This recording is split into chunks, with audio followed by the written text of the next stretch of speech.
Well, thanks for joining us again, Michael. It's been a decent week in terms of getting a point against Reading, but do you feel that we'll be benefiting from that game that we have under our belt now with no crowds?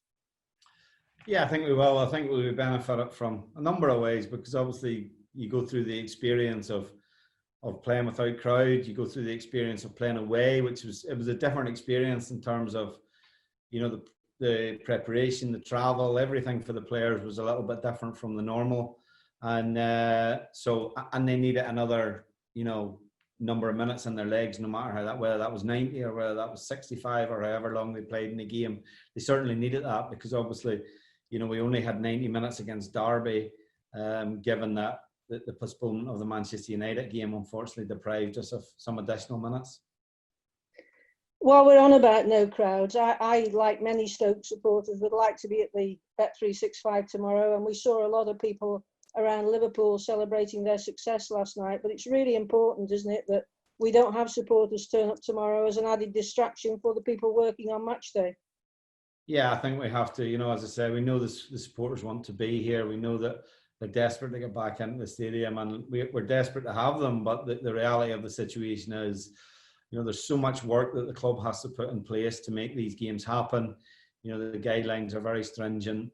The club has to spend a lot of money on it as well, and we have to respect that and make sure that there isn't additional problems for the staff that are already here. And we have to maintain the same social distancing approach that we would do if we were going to a supermarket. So we can't turn up at a football match, and even if we can't get in, just to show our support. So as I say, I've no doubt the supporters will respect that, and the many people here that will be working at the ground won't have to deal with not a difficult situation, but a situation obviously which would be unnecessary. So hopefully that'll not be the case.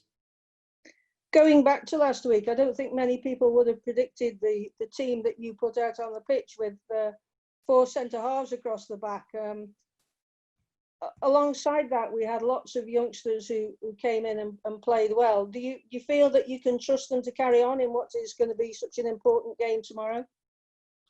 Well, yeah, I think so. I'm not sure I'd dispute the 4 centre halves. Bruno's played a lot more for me at left back rather than centre back. So, with Nathan, Nathan's come back in great condition, and we've played him quite a bit there in training since the first time I'd been in the club. And I think, in the Championship, it's important to have height in your team, particularly away from home, defend set pieces. And that was part of the thinking with Nathan. We felt that based on the Derby game, he just looked a little bit fresher than Tommy, or a little bit more up to speed as well. Tommy's had an extra week's training into him as well, and obviously came on in the Reading game. So those are all factors in terms of the team selection. And the young players that come in, obviously Nathan, Lasse and Tyrese starting again. I think that's a positive that we have young players like that. Jordan Cousins' injury has meant, and obviously Joe's long-term injury means that there's an opportunity there for Lasse. We looked at different permutations during the week of how we would play. We started the game with a front 3 that started against Hull, so that was a positive, given obviously that we'd scored 5 goals in that game as well. So there's many factors. I know people sometimes maybe look at the decisions, but the person that sees the players the most is the manager. So I think, we have to look, and we know where the players are fitness level, where they are mentally in terms of the games as well. And I said to the players before the game, it'll be a 16-man game. That proved to be the case. And I've no doubt tomorrow will be similar. We know that this is a 3-game week, and we know how important all matches are. But this, because of the nature of where we are and our opponents are in the league, it's vital that we do well this week, isn't it? Yeah, it's a massive week. But what you can't do is get ahead of yourself in that week. You have to deal with the game in front of you, which is obviously the game tomorrow. We look at Tuesday's game once we get, hopefully 3 points tomorrow and get that game out of the way. And then you look at it from a personnel point of view. You look at it tactically, whether you make changes to the team. But you can't pick. You can't really pick tomorrow's team based on what might happen on Tuesday. We have to obviously take care of the game in hand, and that's what we'll do, because there's no better way to start a 3-game week than to win the first game, and that's where our priorities lie. Are you able to? Have you been able to see Middlesbrough in their previous game? Because they'll obviously have a have a lift with the new manager? Yeah, we had someone at the Swansea game, as the guidelines allow us to do.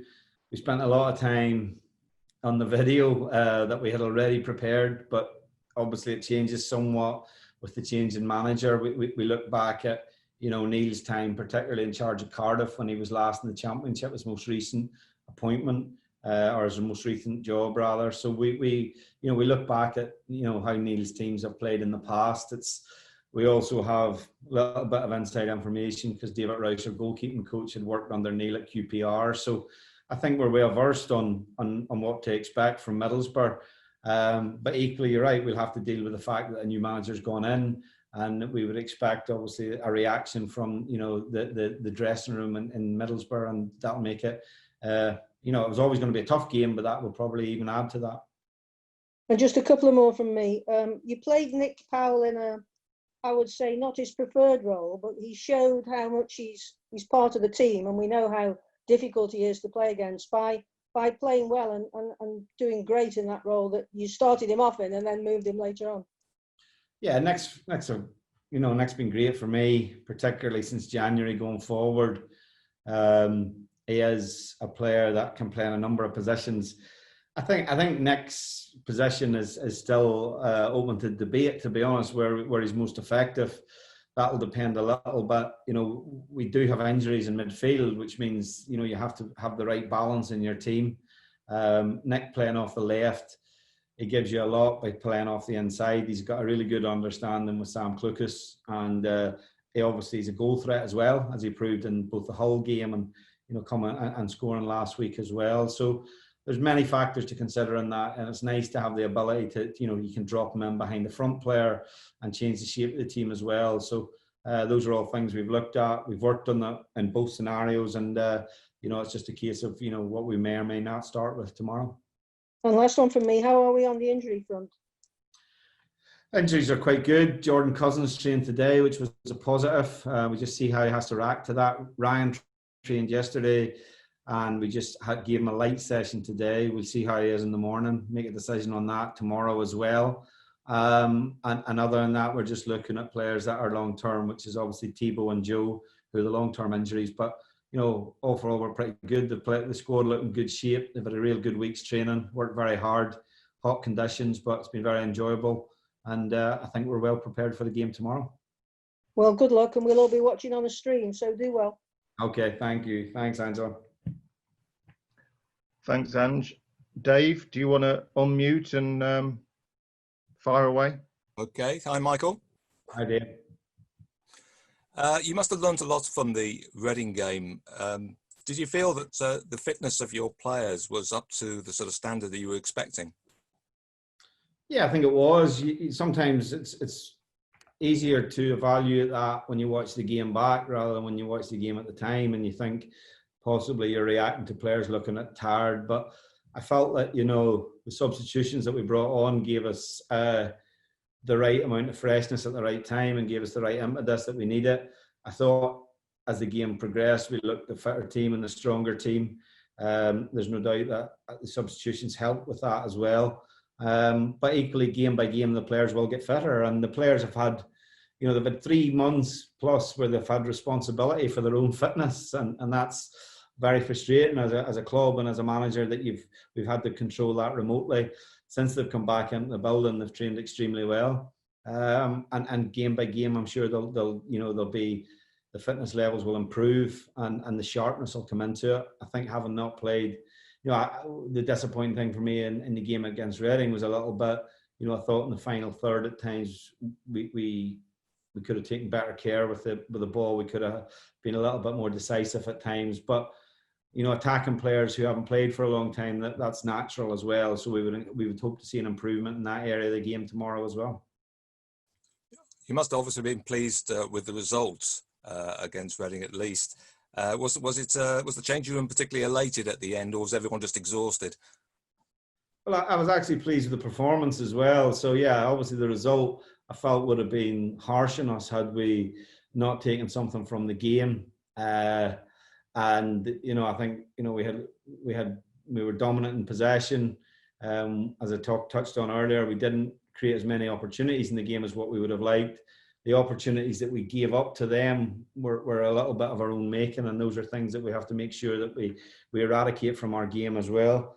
But yeah, there was a good feeling in the dressing room after the game, because it was important not to lose a game. It's important not to lose your first game back as well after the scenario we've been in. But the players, you know, we understand the scenario we're in. Everyone's pulling together. There's a really good mentality and a good mood in the group. And so, you know, quickly we moved on. We had the players in Monday and we moved on to the game this Saturday. So you're saying that there will definitely be changes then for Saturday's game, or very likely to be changes for Saturday's game. I don't say anything of the sort. I didn't say there'd be changes at all. So no, I'm not sure how you got to that, but you'll find out if there's changes tomorrow at 3 o'clock or 2 o'clock when the team sheet goes in. That's great. Thanks very much. Good luck. Cheers. Thank you.